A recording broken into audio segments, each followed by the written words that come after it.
Okay students, let's come to the chapter of rural development. Rural development के अंदर हमने क्या पढ़ना है? एक तो क्रेडिट के बारे में पढ़ना है। 3 तरह का क्रेडिट होता है, short term, medium term and long term credit.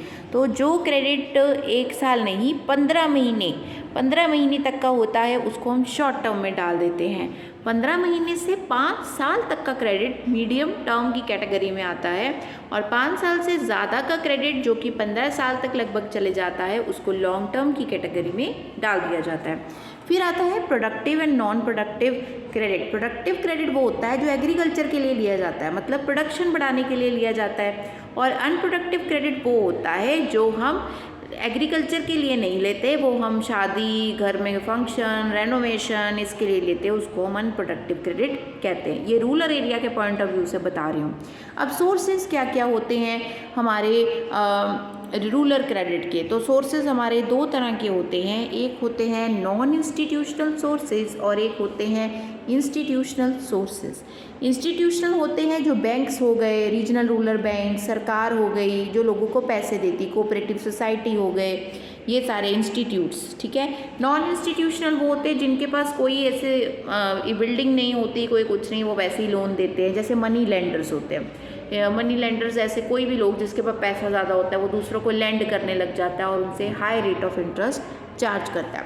इसके अलावा कोई लैंडलॉर्ड्स, ज़मींदार जो होते हैं, रिलेटिव्स हो गए, फ्रेंड्स हो गए, ट्रेडर्स, व्यापारियों से कभी उधार ले लेना, उसको हम नॉन इंस्टीट्यूशनल सोर्सेज कहते हैं, क्योंकि उनके लिए कोई कागजात, कोई स्पेशल लीगल पर्सपेक्टिव नहीं होता। बट इंस्टीट्यूशनल सोर्सेज में सब कुछ लीगल होता है, ऑथेंटिक होता है, ठीक है। इंस्टीट्यूशनल सोर्सेज में कोऑपरेटिव बैंक्स आते हैं, वो ऐसे बैंक्स होते हैं जो लोगों के भले के लिए काम करते हैं, लोन्स देते हैं फार्मर्स को। कमर्शियल बैंक्स हैं, कमर्शियल बैंक्स को गाइड करने के लिए अपेक्स इंस्टीट्यूशन है, नबार्ड 1982 में, national bank for agriculture and rural development, ठीक है, तो इसके लिए बनाया गया था, ठीक है। और देन रीजनल रूरल बैंक्स, हर रीजन में छोटे छोटे रूरल बैंक्स बनाए गए हैं, ठीक है, ये भी आपको बहुत अच्छे से याद रखना है। एंड नबार्ड के बारे में तो आपको क्लियर है ही है, जैसे आरबीआई हमारे कमर्शियल बैंक्स के लिए, वैसे नबार्ड सारे एग्रीकल्चर बैंक्स के लिए बनाया गया है। इसके अलावा आपको किसान क्रेडिट कार्ड स्कीम के बारे में नहीं भूलना है, जो कि 1998 में बनाई गई थी, ताकि जो किसान लोग हैं जो उनके लिए एक पासबुक बनाई गई है जिसमें उनको स्पेशल जो लोन वगैरह दिया जाता है वो सब कुछ उसके अंदर मेंशन किया जाता है, ठीक है। माइक्रो फाइनेंस क्या होता है? जो रूरल एरियाज़ में छोटे छोटे एसएचजीज बनते हैं, स्पेशल हेल्प या सेल्फ हेल्प ग्रुप्स, ठीक है। ये क्या होते हैं? कुछ ग्रुप ऑफ 15-20 लोग होते हैं जो हाथ मिला लेते हैं अपना किसी कॉमन इशू को सॉल्व करने के लिए, एक दूसरे की मदद करने के लिए। जैसे कोऑपरेटिव सोसाइटी होती है, बिल्कुल वैसे ही सेल्फ हेल्प ग्रुप्स बनाए जाते हैं, ठीक है। एक जगह पे पैसा इकट्ठा कर लेते हैं, फिर नीडी मेंबर्स को पैसे देते हैं नॉमिनल इंटरेस्ट रेट पे, ज़्यादा इंटरेस्ट रेट नहीं चार्ज करते, और स्मॉल इंस्टॉलमेंट्स में उनको रीपे करना होता है, ठीक है।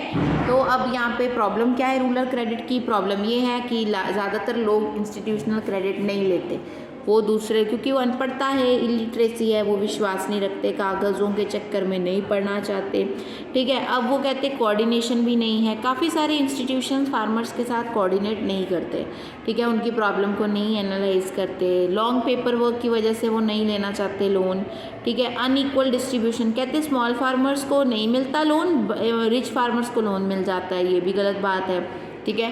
Problems of over growing dues, मतलब ड्यूज बहुत ज़्यादा बढ़ रही हैं। नॉन परफॉर्मिंग एसेट, अगर कोई आपको किस्त नहीं दे के जाता 90 दिन तक लोन के ऊपर, मतलब बैंक को 90 डेज तक, लगभग 3 महीने तक कोई किस्त नहीं देता लोन पे, तो उसको हम नॉन परफॉर्मिंग एसेट की कैटेगरी में डाल देते हैं। बैंक के लिए वो एसेट, क्योंकि लोन एक एसेट है बैंक के लिए, तो वो नॉन परफॉर्मिंग एसेट बन जाता है, ठीक है। तो ये हमारा यहाँ तक था रूरल क्रेडिट के बारे में। अब है एग्रीकल्चर मार्केटिंग, मतलब एग्रीकल्चर जहाँ से शुरू हुआ और जहाँ तक क्रॉप बिक गई, प्रोडक्ट बन के बिक गया, उसके बीच में जितना भी कुछ आता है वो एग्रीकल्चर मार्केटिंग है, इसलिए एक बहुत ही वाइड टर्म है, ठीक है। Movement of farm produce from producer to ultimate consumer, इसमें सब कुछ, कलेक्शन ऑफ फार्म प्रोड्यूस, उसको ग्रेड करना, अच्छा बुरा, नहीं सेटिस्फैक्ट्री, पैकेज करना, स्टोर करना, ट्रांसपोर्ट करना, ये सब कुछ एग्रीकल्चर मार्केटिंग का हिस्सा माना जाता है। अब हमारे देश में एग्रीकल्चर मार्केटिंग की क्या प्रॉब्लम है? हमारे देश में अभी मैंने बोला स्टोरेज देनी है, स्टोरेज की फैसिलिटी ज़्यादा अच्छी नहीं है, स्टोरेज मिलती नहीं है, कच्चा स्टोर हाउसेज हैं, कोई पिट्स हैं, कोई मड वेसल्स में सामान रख रहा है, तो ये बड़ी दिक्कत की बात है। फिर फोर्स्ड सेल, अब स्टोर करने को जगह नहीं है, ज़बरदस्ती बेचनी पड़ती है चीज़ें, रखे कहाँ पे, तो सस्ते दामों में भी कई बार बेचनी पड़ती है। ट्रांसपोर्टेशन की फैसिलिटी अच्छी नहीं है, गांव से शहर की तरफ कैसे सामान जाए, ये बड़ी दिक्कत की बात है। इंटरमीडिएरीज बहुत ज़्यादा हो जाते हैं, बीच में सबको पैसे देने पड़ते हैं। अब किसी को भी तुम बीच में अपनी हेल्प के लिए, काम के लिए लगाओगे तो कुछ पैसे तो लेके जाएगा, तो इंटरमीडिएरीज बड़े ज़्यादा होते हैं इसमें। मार्केट की कोई इन्फॉर्मेशन नहीं है, मार्केट में क्या दाम चल रहा है या कुछ भी, ये भी बड़ी दिक्कत की बात है। लोग ग्रेडिंग नहीं करते, क्वालिटी वाली क्रॉप्स को अलग करो, लैक ऑफ क्वालिटी वाली क्रॉप्स को अलग करो, वो नहीं करते हैं।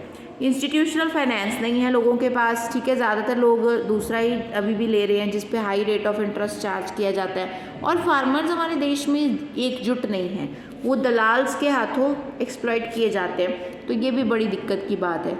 अब हमारे सरकार ने क्या क्या मेजर्स लिए हैं एग्रीकल्चर मार्केटिंग को इम्प्रूव करने के लिए?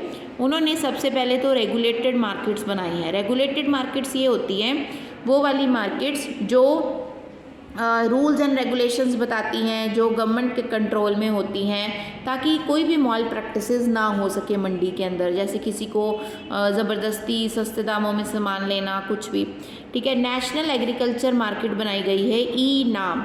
ई नाम क्या करती है? प्राइस डिफरेंसेस देखती है कि कोई ज़्यादा तो नहीं क्रॉप्स में कर रहा, ठीक है। कोऑपरेटिव मार्केटिंग को बहुत बढ़ावा दिया गया है। कोऑपरेटिव मार्केटिंग क्या होती है? जैसे कोऑपरेटिव सोसाइटी वाले होते हैं, मिलकर काम करते हैं। वेयर हाउसिंग फैसिलिटी दी गई है, सेंट्रल वेयर हाउसिंग कॉरपोरेशन बनाई गई, फिर स्टेट वेयर हाउसिंग कॉरपोरेशन भी बनाई गई स्टेट लेवल पर, ताकि अच्छी स्टोरेज फैसिलिटी मिल सके।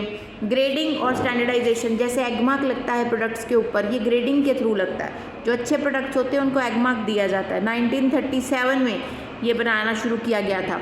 Market information all India radio के थ्रू लोगों को दी जाती है, दूरदर्शन पर दी जाती है, ताकि कोई किसी के साथ गलत भेदभाव ना कर सके। मिनिमम सपोर्ट प्राइस फार्मर्स को दी जाने लगी कि आपका कोई बात नहीं, अगर ज़्यादा भी प्रोड्यूस हो गया तो हम आपको इतना पैसा देंगे। इसके बारे में मैंने पहले भी आपसे बात की थी। Commission for agriculture cost and prices setup की गई थी, इसका ईयर प्लीज़ याद रखना। उसके बाद हमारे पास एग्रीकल्चर को बढ़ावा देने के लिए डाइवर्सिफिकेशन ऑफ एग्रीकल्चर की गई, जिसके अंदर हमने एग्रीकल्चर को छोड़ के, सिंगल क्रॉपिंग को छोड़ के मल्टीपल क्रॉपिंग यूज़ कर ली, ठीक है। या हमने एनिमल्स को पालना शुरू किया, हमने पोल्ट्री हैंस को पालना शुरू किया, फिशरीज़ एक्वेटिक एनिमल्स को पालना शुरू किया, या छोटी छोटी और इंडस्ट्रीज़, कॉटेज इंडस्ट्रीज़ लगानी शुरू कर दी थी। इसमें आपको क्या याद रखना है कि हमारे देश में सबसे ज़्यादा जो सेक्टर है वो लिवलीहुड के लिए लाइव स्टॉक और पोल्ट्री में, उसमें पोल्ट्री को सबसे ज़्यादा दिया गया है। उसके बाद लोग कैटल एंड बफलो का करते हैं बिजनेस, देन गोट का, पिग का बहुत कम करते हैं, और अदर्स की कैटेगरी में बहुत कम डाला गया, ठीक है। ये आपको याद रखना है। इसमें आपको एक टर्म याद रखनी है, हॉर्टिकल्चर। हॉर्टिकल्चर का मतलब होता है क्रॉप्स को उगाना, फ्रूट्स वेजिटेबल्स को उगाना, प्लांट्स को उगाना, फ्लावर वाले प्लांट्स को उगाना, ठीक है। और इन्होंने बताया है कि 1991 से 2003 के अंदर इन्वेस्टमेंट की गई थी हॉर्टिकल्चर में, इन्हीं क्रॉप्स के ऊपर, और बहुत अच्छी इसमें इम्प्रूवमेंट आई थी, जिसको हमने गोल्डन रेवोल्यूशन का नाम दिया था। तो गोल्डन रेवोल्यूशन हॉर्टिकल्चर से रिलेटेड है, vegetables, fruits, flowers and all other things, ठीक है। एनिमल हस्बेंड्री या डेयरिंग में क्या याद रखना आपने कि जानवरों के केस में हमारे ऑपरेशन फ्लड आया था 1970 के अंदर, ठीक है। ये क्या था कि आपको डेयरी प्रोडक्ट्स, जैसे अमूल मिल्क बना था गुजरात स्टेट के अंदर एक कोऑपरेटिव सोसाइटी के थ्रू, ये आपको याद रखना है कि हमारे देश में second largest producer of fish है इंडिया।